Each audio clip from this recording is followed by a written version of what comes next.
মুজাদ্দিদুস জামান হযরত দাদা হুজুর কেবলা রাহমাতুল্লাহ আলাইহি বললেন, বাবা বাবা ও তুজাম্মেল, আবার একবার চোখ বন্ধ করে দেখো বাবা, আমার ছেলে নাজমু সাআদাতটা কোথায় গেল? এত জায়গায় ঘুরলে বাবা, কারো দরবারে আমার ছেলেকে খুঁজে পেলে রে বাবা। আমি বামনটা আমার বড় খারাপ বাবা, আমার ছেলে কোথায় আছে বাবা, খুঁজে সন্ধান দাও। সুফি তুজাম্মেল রাহমাতুল্লাহ আলাইহি আমার পীরের মুজাদ্দিদুস জামান দাদা হুজুর কেবলার অনুমতি নিয়ে আমার মসজিদের কোণে ওযু করে মুরাকাবায় বসে গেলেন, খুঁজতে লাগলেন। মুরাকাবা হালতে খুঁজে খুঁজে খুঁজে খুঁজে মুরাকাবার কাজ সম্পন্ন করে আবার মুজাদ্দিদুস জামান দাদা হুজুর কেবলার কাছে এলেন। দাদা হুজুর কেবলা বললেন, বাবা তুজাম্মেল ছেলে সন্তান পেলেন। তখন সুফি মুজাম্মেল বলেছিলেন, হুজুর অমুক দরবারে গেলাম, আপনার ছেলেকে সেখানে খুঁজে পেলাম না। অমুক দরবারে গেলাম, আপনার ছেলেকে খুঁজে পাই না। হযরতে দিন দুনিয়ার বাদশাহ হায়াতুন নবী আল্লাহ রাসূলের দরবারে গেলাম, আপনার ছেলেকে সেখানে খুঁজে পাই না। কি করি কি করি, সব দরবার খোঁজা হয়ে গেল, নবী পয়গম্বরদের দরবার খোঁজা হয়ে গেল, হায়াতুন নবী আল্লাহ রাসূলের দরবারে খোঁজা হলো। হুজুর আপনার ছেলে নাজমু সাআদাতকে খুঁজে পাই না, আর কোথায় যাব, কোথায় খুঁজব? আমার একটা জায়গা বাকি ছিল, সেটা বাগদাদ শরীফে আমার হযরতে বড় পীর সাহেবের হুজুরের দরবার। হুজুর আমি মুরাকাবা হালতে খুঁজে খুঁজে আমার গৌসে সমদানি যে বড় পীরের জলসায় বসে আছেন হযরতে সুফি তুজাম্মেল হুজুর আমার এই বড় পীরের দরবারে হাজির হয়ে গেলেন। পাঁচ সাহেবজাদার ভিতরে যিনি ন হুজুর পীর কেবলা ন সাহেবজাদা ছিলেন, যাকে আমরা ন হুজুর কেবলা বলে চিনি, চেনেন না? ন হুজুর কেবলা রাহমাতুল্লাহ আলাইহি, তানার উপরে দাদা হুজুর কেবলা 1 তারিখে খুব রেগে গেলেন, ক্ষিপ্ত হয়ে গেলেন। এত রেগে গেছে ন হুজুর কেবলা রাহমাতুল্লাহ আলাইহি খুব ভয় খেয়ে গেলেন। এই অবস্থায় যদি আমায় আব্বা ধরে, পিঠের দাগ কেন, পিঠের চামড়াটা মনে হয় তুলে নেবে। খুব রেগে গেছে। ন হুজুর কেবলাকে দাদা হুজুর ডাকলেন, এই নাজমুস সাআদাত। খুব তম্বি করলেন, রাগ করলেন। ন হুজুর কেবলার অপরাধটা কি ছিল জানা আছে? জানা আছে? তিনি আল্লাহ রসুলের শানে অন্তর থেকে মহব্বতে ভালোবাসায় আল্লাহ রসুলের শানে খুব শের গজল পড়েছিলেন। এই গজল পড়াটা দেখে দাদা হুজুর কেবলা অনুভব করেছিলেন, আমার ছেলেকে এই সময় যদি আমি একটু কন্ট্রোল না করি, একটু যদি ওই রাস্তা থেকে যে দ্রুত গতিতে রসুলের প্রেম নিয়ে দৌড়চ্ছে, একে কিন্তু দিন কত পরে আমি কিন্তু হাতের নাগালে পাবো না। এ মানুষের সমাজ থেকে দূরে চলে যাবে, আল্লাহ রসুলের পাগল হয়ে যাবে। ওই জায়গাটাকে দাদা হুজুর কেবলা গোপনে কন্ট্রোল করতে গিয়ে ন হুজুর কেবলাকে ডাকলে, এদিকে আয়। হ্যাঁ, তুমি এত গজল পড়ে কেন, এত শের পড়ছে কেন? এই কথাটা দাদা হুজুর কেবলা বলাতে আমার ন হুজুর কেবলা মনে খুব কষ্ট পেয়ে গেলেন। আমি আল্লাহ রসুলের মহব্বতে, আমি আল্লাহ রসুলের ভালোবাসায় শের গজল পড়ছি। হ্যাঁ, আমি তো তবলা নিলি, আমি তো বাজলা নিলি, আমি তো ঢোল নিলি, হ্যাঁ আমি তো বাঁশি দিনি, যে তো আল্লাহ হারাম করেছে। একটা মুসলমানের ছেলে যদি মুসলমানের মেয়ে যদি ইমানদার দাবি করে, তাতে এই জিনিসগুলো গ্রহণ করা যাবে না। আমি আল্লাহ রসুলের সামনে গজল পড়ছি, তা আব্বা এরম করে আমাকে বললো। হ্যাঁ, আমি তো গান টান করিনি, তা আমাকে আব্বা এরম করে বললো। এই মনের দুঃখেতে ন হুজুর কেবলা রহমতুল্লাহ আলাইহি বাড়ি থেকে বেরিয়ে পড়লেন, পালালেন। দাদা হুজুর কেবলা রাগ করেছেন, কিন্তু ওই কারণে, ওটা কিন্তু ন হুজুরের অন্যায় নাই, কিন্তু ছেলে আমার তো অন্য রাস্তায় চলে যাচ্ছে। তো মজ্জু ভালো তো চলে যাচ্ছে, ও তো আল্লাহ রসুলের দেওয়ানা হয়ে যাচ্ছে, তোকে আমাকে তো ব্রেক করতে হবে, কন্ট্রোল করতে হবে। তো দাদা হুজুর কেবলা বাপ হিসাবে, পীর হিসাবে যেটা করার করছেন, কিন্তু আমার হুজুর কেবলা ওটা কিন্তু খুব মনে কষ্ট পেলেন। দাদা হুজুর কেবলাকে না জানিয়ে বাড়িতে কাউকে না বলে নুকে পেরিয়ে গেলেন, পালিয়ে গেলেন। কতদিন পেরিয়েছিলেন জানা আছে? জোরে বল। একটানা 7 বছর নুকে পড়েছিলেন, 7 বছর। কথা বোঝে না? খেয়াল করে মন দিয়ে মা বোনেরা ভাইরা শুনুন, বড় পীরকে আর বড় পীরের সঙ্গে আপনার পীরের সঙ্গে কি সম্পর্ক? দাদা হুজুর রং মিস্ত্রি নয়, দাদা হুজুর ঘর চাওয়া বাড়ি নয়, দাদা হুজুর করি আমরা, তিনি দোকানদার রাজমিস্ত্রি নয়। দাদা হুজুর হলেন মুজাদ্দিদে জামান। একটা মুজাদ্দিদে জামান, তাকে আপনি রাজমিস্ত্রি, হ্যাঁ একটা কাঠ মিস্ত্রি মনে করেছেন নাকি? মসজিদ ইমাম সাহেব। দাদা হুজুর কেবলা রহমাতুল্লাহ আলাইহি বাড়িতে এলেন, এসে জিজ্ঞেস করছেন, হাগা আমার সেই ছেলে নজমুস সাদাত, ওকে তো একটু রাতটা করলাম, ছেলেটা কোথায়? আমার ছেলে নাজমুস সাদাত কোথায়? বাড়িতে খবর নিচ্ছেন। বলে কি জানি, অনেকক্ষণ দেখতে পাই না। দাদা হুজুর কেবলার একটু বুকে ধাক্কা লাগলো, ছেলে আমার বুঝতে পারলো না। আমি ওকে এক খেয়ালে রাগ করলাম, আর ও মনে করেছে আমাকে আব্বাই, কারণ সত্যি রাগ করেছে। বলে কোথা? খোঁজ খোঁজ খোঁজ, খুঁজে পাওয়া যায় না। বলে কই? এই খোঁজে তো আশপাশে গ্রামে, এর বাড়ি। গোটা পুরপরা ঘুরে ফেললেন, হুজুরকে খুঁজে পাইলে। কি করা যায়? একদিন, দুদিন, এক সপ্তাহ কেটে গেল, আমার হুজুর কেবলাকে খুঁজে পাইনি। দাদা হুজুর কেবলা রহমাতুল্লাহ আলাইহির একজন তাসাউফি আধ্যাত্মিক একটা খলিফা ছিল, যার নাম হলো সুফি তুজাম্মিল সাহেব রহমাতুল্লাহ আলাইহি। হ্যাঁ, সুফি তুজাম্মিল রহমাতুল্লাহ আলাইহি। আল্লাহ পাক দাদা হুজুর কেবলার সোহবতে এসে এমন মুরিদ হয়ে শিক্ষা লাভ করলেন, এই জায়গায় বসে বসে চোখ বন্ধ করবে, সাতবক আসমানের আরশ মুআল্লা পর্যন্ত দেখতে পেতেন।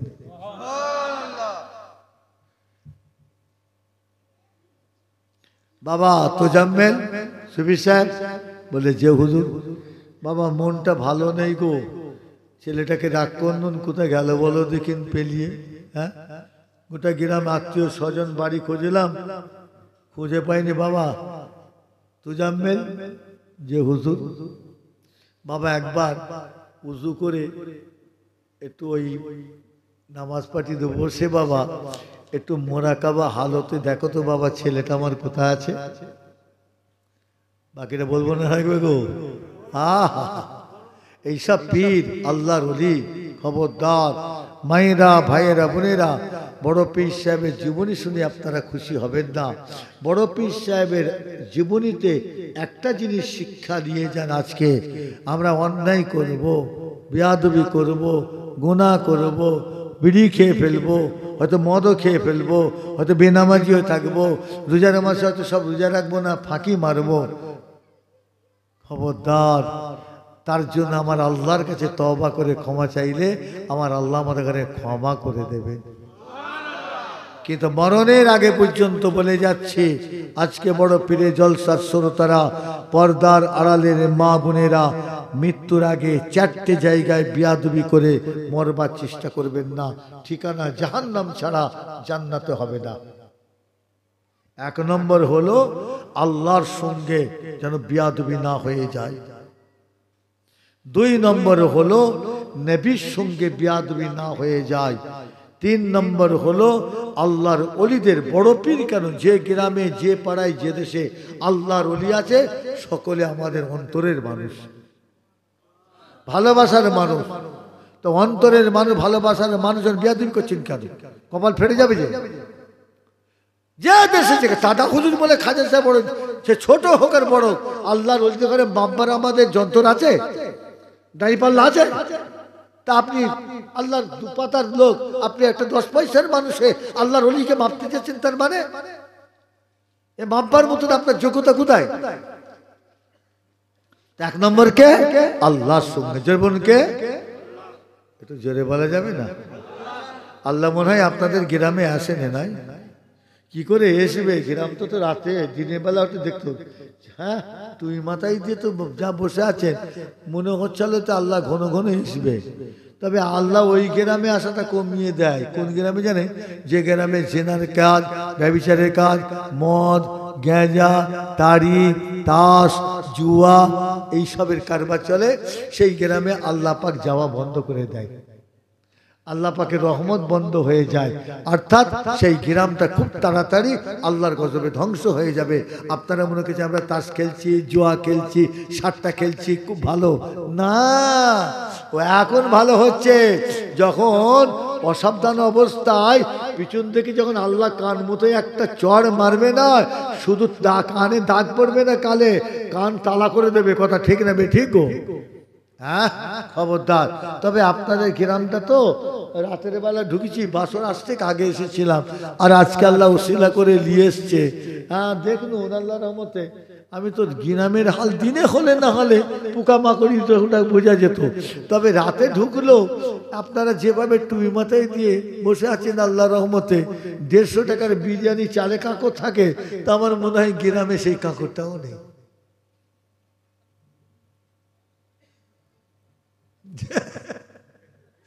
হ্যাঁ, ও তো সব উদ্বাস্তু উটকো গুলো, কথা বোঝে না? গ্রামে এশিয়ালকে তাড়া বেড়েছে, ও গ্রামে যে হাজির হয়ে গেছে, ওসব তো বাতিলের খাতায়, ওসব হিসাবে নেই, খোদার কাছে হিসাবে নেই। তা আমার ভাইয়েরা, মায়েরা, বোনেরা, যে কথা বলছিলাম, আমার আপনার পীর মুজাদ্দেদে জামান সুফি মুজাম্মেলকে বলে, বাবা দেখো না ছেলেটা কোথায় গেল, এত খুঁজছি পাচ্ছি নি, কোথায় গেল? হাজারো ছেলে তো, তাহলে কার সঙ্গে বিয়াদবি করা যাবে না? জোরে বলো। 4টে মানুষ, জোরে কার সঙ্গে? 4টে মানুষ। একটা হলো আল্লাহর সঙ্গে, দ্বিতীয় হলো নবীর সঙ্গে। আর নবীর সঙ্গে যদি তোমার মোহাম্মত প্রেম সম্পর্ক থাকে অন্তরে, নবীর উপর দুরূদ পড়া যাবে না, সালাম পড়া যাবে না, নবীকে হায়াতুন নবী বলা যাবে না, কবর জিয়ারত করা যাবে না, নবী দিবস পালন করা যাবে না। এটা নবীর ভালোবাসার মানুষের পরিচয় না নবীর দুশ্মনের? হ্যাঁ, এ ওমর ফারুক না বুঝেন? যারা বলে ওমর ফারুক না বুঝেন, ওমর ফারুকের ঠিকানা কোথা? হ্যাঁ, জান্নাতে, তাই তার জানাজা হয়েছিল। আর আবু জেহেলের ঠিকানা কোথা? জোরে বলুন। তা আবু জেহেলের জানাজা হয়েছিল, ওকে কাফন পরিয়ে গোসল করে কাফন পরিয়েছিল, ওর কবর হয়েছিল, গর্ত করে পুঁতে ফেলেছে। আর এই বর্তমান যুগে আবু জেহেলের চেলারা বেরিয়েছে, তার বংশধরেরা, তারা যখন আল্লাহ নবীর সঙ্গে বেয়াদবি করছে, আপনারা আবু বকর ওমরের বংশধরেরা ওই আবু জেহেলের চেলাদের বংশধরদের আপনার জানাজা পড়তেছেন কেন? ওদের কবরে মিনহা খালাক নাকুম বলে মাটি দিচ্ছেন কেন? আপনার ভুল হচ্ছে না? সিপিএম এর লোক মরে গেছে, ওর বুকে তো সিপিএম এর ফ্ল্যাগ দেবে না বিজেপির দেবে? জোরে বলুন। একটা উদাহরণ, সিপিএম এর একটা নেতা মরে গেছে, ওর বুকে তো সিপিএম এর কি বলে ঝান্ডা দেবে, ফ্ল্যাগ দেবে না বিজেপি দেবে? আর বিজেপির একটা লোক মরে গেছে, ওর বুকেতে কি কংগ্রেসের ঝান্ডা দেবে না তৃণমূলে দেবে না বিজেপি দেবে? তা আপনারা যদি নবী মুহাম্মদ সাল্লাল্লাহু আলাইহি ওয়াসাল্লামের ভক্ত হন, তার দলের মানুষ সমর্থ, আপনারা যদি আবু বকর ওমরের দলের মানুষ হন, আপনারা যদি দাদা হুজুরের দলের মানুষ হন, আপনারা যদি খাজা সাহেবের দলের মানুষ হন, আপনারা যদি বড় পীর সাহেবের দলের মানুষ হন, আর এই রাসূলুল্লাহর ওলিদের মানে দুশ্মন গুলো এই বিজেপির বুকেতে আপনারা কলেমা ঝান্ডা দিচ্ছেন কেন? আপনার ভুল হচ্ছে না?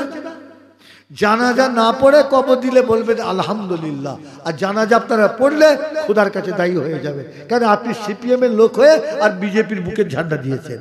রাসূলুল্লাহ দুশ্মনের বুকে আপনি রাসূলুল্লাহ দলের লোক হয়ে আপনি কবরে মাটি দিয়েছেন, তার জানাজা পড়ছেন, আপনাকে খোদার কাছে জবাব দিতে হবে, আপনি দায়ী হয়ে যাবেন।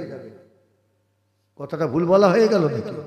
হ্যাঁ, বাংলার লোক বাংলায় বলছি, বোঝার চেষ্টা করুন। ও আমার বড় পীর সাহেব এমন ছিলেন, এমন ছিলেন, আমার খাজা সাহেব এমন ছিলেন, এই গল্প ছাড়ো বাপ, বোঝার চেষ্টা করো। কথা ঠিক নেবে ঠিক গো? গল্প কাহিনী শুনে কি হবে? আমি বুঝতেছি, আমাকে বোঝাতে হবে। কথা ঠিক নেবে ঠিক গো? দাদা হুজুর কেবলা রহমাতুল্লাহ আলাইহি বললেন, বাবা তুই জানবেন, দেখো উযু করে মসজিদের এক কোণে চুপ করে বসে গেলেন, মুরাকাবা হালত। খানিকক্ষণ পরে ঘুরে এসে বলছে, হুজুর আপনার ছেলে নাজমুস সাআদাতকে কোথায় খুঁজে পাওয়া যায়নি। বলে কোথায় খুঁজলে বাবা? বলে হুজুর চোখ বন্ধ করে নিয়ত করে খাজা বাবা দরবারে গেল, আপনার ছেলে ওখানে নেই। নিজামুদ্দিন আউলিয়া দরবারে গেল, সেখানে নেই। সুফি ফাতেহ আলী দরবারে গেল, সেখানে নেই। বলে বাবা ছেলে খুব পেছুনি, ছেলে তো আমার মজ্জু ভালো তো, বাবা ও তো হাতছাড়া হয়ে যাবে, ওর তো কাজ আছে, ওর দ্বারাই তো আল্লাহ পাক কত সাধারণ মানুষকে আল্লাহ ইমানদার করে দেবে। তো ও তো কাজ আছে এখানে, ও একা তো ভাবলে হবে না, ওখানে ফিরে আনতে হবে। যাও যাও যাবো, আবার যাও, আরেকবার যাও, একবার নবী দরবারটা দেখো দেখি। ভাইরা মাইরা বোনেরা, যে খাজা হযরতে বড় পীর সাহেব রহমাতুল্লাহ আলাইহির জলসায় বসে রয়েছে, ও ভাইরা মাইরা বোনেরা, আমার এই বড় পীরের সঙ্গে আমাদের পীর মুজাদ্দিদ জামানের সঙ্গে কি সম্পর্ক শুনিলেন? ও ভাইরা মাইরা বোনেরা, মুজাদ্দিদ জামান হযরত দাদা হুজুর কেবলা রহমাতুল্লাহ আলাইহি বললেন, বাবা বাবা ও তুজাম্মেল, আবার একবার চোখ বন্ধ করে দেখো বাবা, আমার ছেলে নাজমুস সাআদাতটা কোথায় গেল? এত জায়গায় ঘুরলে বাবা, কারো দরবারে আমার ছেলেকে খুঁজে পেলে রে বাবা। আমি বামনটা আমার বড় খারাপ বাবা, আমার ছেলে কোথায় আছে বাবা, খুঁজে সন্ধান দাও। সুফি তুজাম্মেল রহমাতুল্লাহ আলাইহি আমার পীরের মুজাদ্দিদ জামান দাদা হুজুর কেবলার অনুমতি নিয়ে আমার মসজিদের কোণে উযু করে মুরাকাবায় বসে গেলেন, খুঁজতে লাগলেন। মুরাকাবা হালতে খুঁজে খুঁজে খুঁজে খুঁজে মুরাকাবার কাজ সম্পন্ন করে আবার মুজাদ্দিদ জামান দাদা হুজুর কেবলার কাছে এলেন। দাদা হুজুর কেবলা বললেন, বাবা তুজাম্মেল ছেলে সন্তান পেলেন। তখন সুফি মুজাম্মেল বলেছিলেন, হুজুর অমুক দরবারে গেলাম, আপনার ছেলেকে সেখানে খুঁজে পেলাম না। অমুক দরবারে গেলাম, আপনার ছেলেকে সেখানে খুঁজে পাই না। হযরতে দিন দুনিয়ার বাদশাহ হায়াতুন নবী আল্লাহ রাসূলের দরবারে গেলাম, আপনার ছেলেকে সেখানে খুঁজে পাই না। কি করি কি করি, সব দরবার খোঁজা হয়ে গেল, নবী পয়গম্বরদের দরবার খোঁজা হয়ে গেল, হায়াতুন নবী আল্লাহ রাসূলের দরবারে খোঁজা হলো। হুজুর আপনার ছেলে নাজমুস সাআদাতকে খুঁজে পাই না, আর কোথায় যাব, কোথায় খুঁজব? আমার একটা জায়গা বাকি ছিল, সেটা বাগদাদ শরীফে আমার হযরতে বড় পীর সাহেবের হুজুরের দরবার। হুজুর আমি মুরাকাবা হালতে খুঁজে খুঁজে আমার গৌসে সমদানি যে বড় পীরের জলসায় বসে আছেন হযরতে সুফি তাজাম্মেল হুজুর আমার এই বড় পীরের দরবারে হাজির হয়ে গেলেন।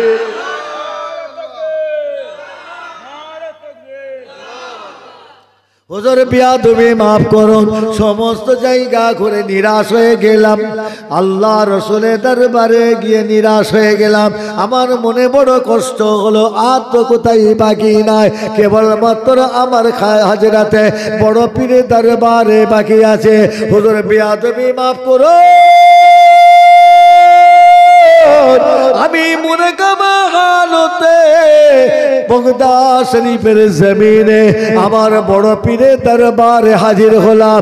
বড় পীরের দরবারে গিয়ে দেখি হুজুর আমার দরবারে বসে রয়েছে।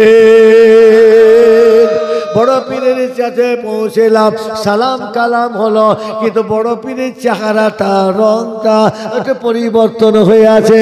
আমার জলসার বড় পীরের মুখে হাসি নাই, আমার জলসার বড় পীরের মুখটা গমগীন হয়ে আছে, একটু রাগম্বিত হয়ে আছে। আমি কোন রকমে হুজুরকে সালাম দিয়ে কাছে বসে বসে কথা কইতে কইতে বলে, হুজুর বিয়াদবি মাফ করবেন, আমার পীর ফুরফুরা শরীফের মুজাদ্দেদ জামান তারা ছেলেটাকে হুজুর রাগ করেছিলেন। হুজুর সেই দিন থেকে বাড়ি থেকে পালিয়ে গিয়েছে, কাউকে বলে না বাপের জান। আমার পীর খুঁজতে লেগেছে, হুজুর খুঁজে খুঁজে পাই না। আমাকে বললেন, বাবা একবার তুমি দেখো। হুজুর খুঁজে খুঁজে পেলাম না, আপনার দরবারে এলাম, আপনার দরবারে আসলাম। হুজুর বলুন বলুন, আমার পীরের ছেলে নাজমুল সাদাত আপনার কাছে আছে কিনা?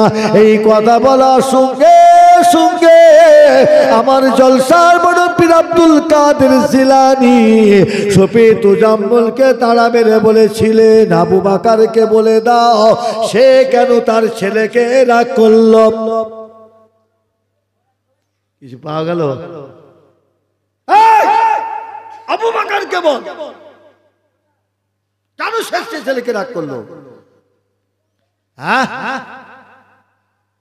ছেলেটা আল্লাহ রসুলের প্রেমে, আল্লাহ রসুলের ভালোবাসায়, আল্লাহ রসুলের মহব্বতে নাত পড়ছে, গজল পড়ছে, আর বাপ হ্যাঁ আবু বকর থেকে রাগ করলো। বলে হুজুর বিয়াদে মাফ করবেন, হুজুর সেই কারণে রাগ করেন না, এই ব্যাপার ঘটনাটা বলে। বলে যাও আবু বকরকে বলে দেবে আমি আব্দুল কাদের জিলানী বলছি, এই ছেলেটাকে যেন রাগ না করে, জোরে বলুন না। তখন তো বড় পীর সাহেবের কবর হয়ে গেছে, আর তুই পড়বা যাচ্ছে মরা গরু ঘাস খাই, মরে গেছে কবরজাত করে কি হবে, কলমাখানি করে কি হবে? হ্যাঁ, মরে গেছে কলমাখানি করবে, খানা করবে, হারাম হারাম হারাম। মরে গেলে কলমাখানি করবে, হারাম হারাম। ফতোয়া তো ঝেড়ে বসলে, আবার খাবার সময় হাত ঘুটিয়ে বিনা হাত না দিয়ে আবার হারামের খানা খেতে বসেছিস কেন? কথা ঠিক না বেঠিক গো? কলমাখানি করবে, সব রেশানি করবে, হারাম, মরে গেছে, ওটা যখন হারাম। আর ওই উপলক্ষে যদি তাবারুক হয় সেটা হালাল হবে না হারাম হবে? যেটা বলো হারামের সঙ্গে তো হারাম হবে। তুমি ফতোয়া মানলে কলমাখানি করে হারাম, তাহলে বাবা হারাম যদি হয় তাহলে ওই কলমাখানিকে লক্ষ্য করেই তো তাবারুকটা হয়েছে, তখন আবার বিসমিল্লাহ বলে গালে বুঝছো কেন? ফতোয়া মারবার সময় আছো আর খাবার সময় ধান্দাবাদ। এইরকম যে ফতোয়া দেবে হারাম, কলমাখানি খেতে বসলেই হাত ধরে তুলে দেবে, বলে আমরা হারাম কাজ করছি তাই হারাম তাবারুক খাচ্ছি। তোদের চোখে চোখে যখন কলমাখানি করে হারাম, সব রেশানি হারাম, ও তাবারুকও হারাম। যেদিন তোরা হালাল বলবি কলমাখানি, সেদিন খেতে আসবি। কথা ঠিক না বে ঠিক গো? ও দেখুন কলমাখানি সব রেশানিটা হারাম, আর তার তাবারুকটা তোমার কাছে হালাল হয়েছে। ধান্দাবাজি করার জায়গা পাওনি, খাবার সময় ঠিক আছে। বলে সুলুয়া হালাল বট্টি হারাম, সুরুয়া হালাল বট্টি হারাম। এই বট্টি হারাম, সুরুয়া হালাল, আর जो বট্টি পড় जाएगा ও হালাল হয়ে जाएगा না। এই চিটিং মাছগুলো সব জুটেছে, শুধু নিজে খারাপ হয়েছে, দেশের মানুষগুলোকেও খারাপ করে ফেলছে। কথা ঠিক না বে ঠিক গো?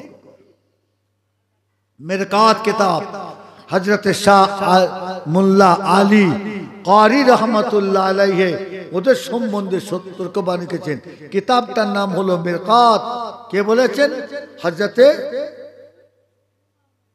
মোল্লা আলী কারি রহমাতুল্লাহ আলাইহি, বিরাট আল্লাহর ওলি, হাক্কানি আলেম ছিলেন, কিতাব রচনাকারী ছিলেন। মেরকাত কিতাবে তিনি লিখেছেন, তোমরা ঈমানদারেরা নবীর উপর দরুদ শরীফ পড়া, সালাম পড়া, কলমাখানি লোকেরা তোমরা সাবধান। রাস্তা দিয়ে যাচ্ছ, একটা বাঘ দেখতে পেয়েছো, তুমি রাস্তা দিয়ে যাচ্ছ, সামনে একটা বাঘ দেখি তোমার, রে বাপ রে বাপ, এই বাঘের সামনে পেলে গেলে আমাকে খেয়ে ফেলবে।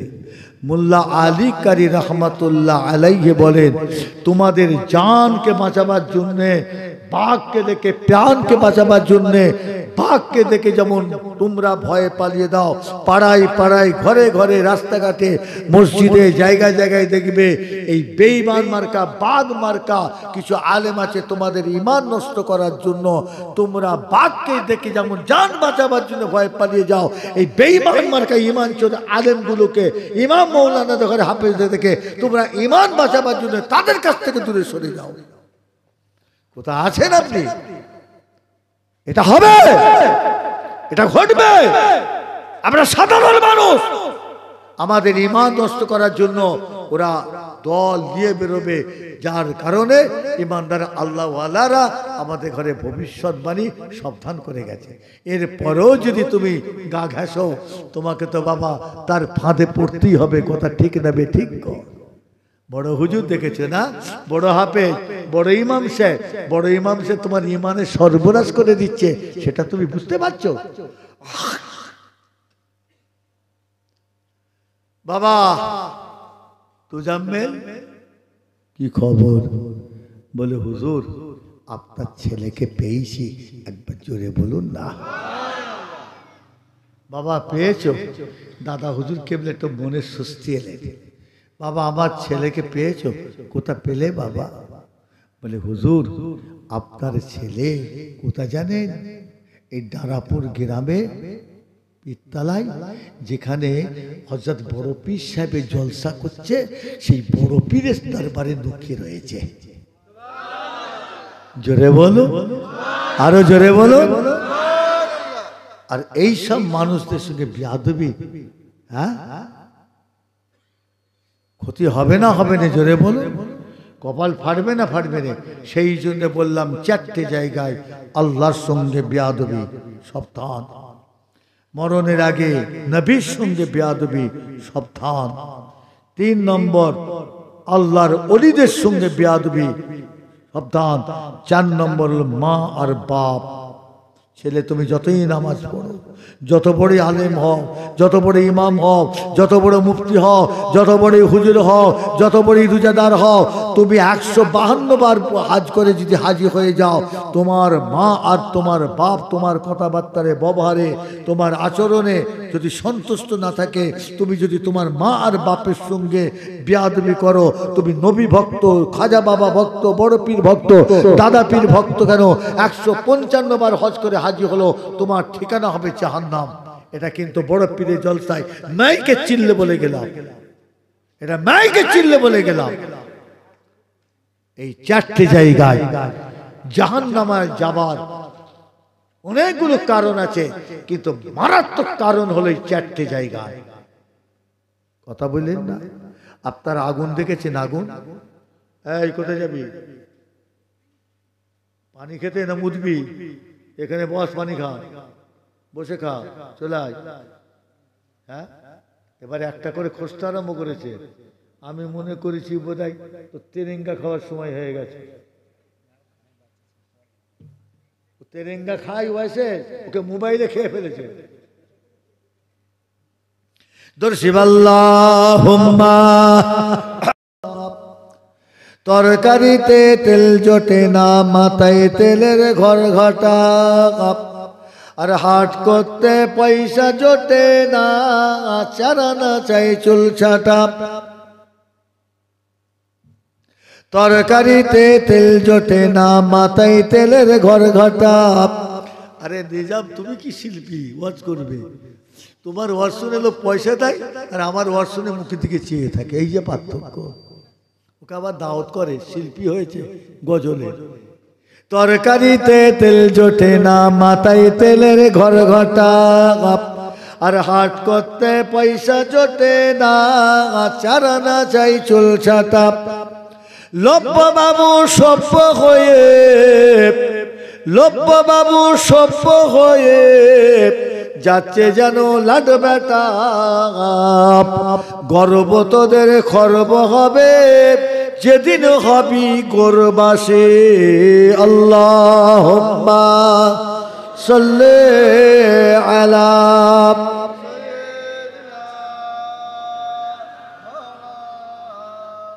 ওয়ালা আলে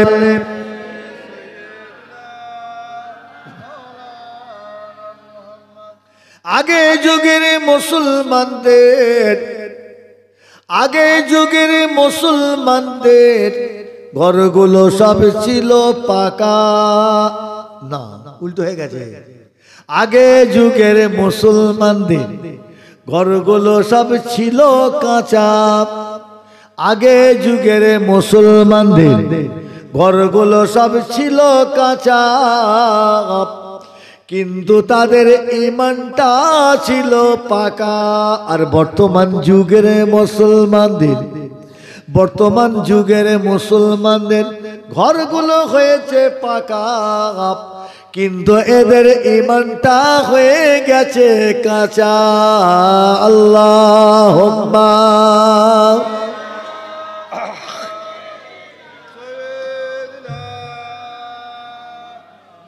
ওয়ালা আলে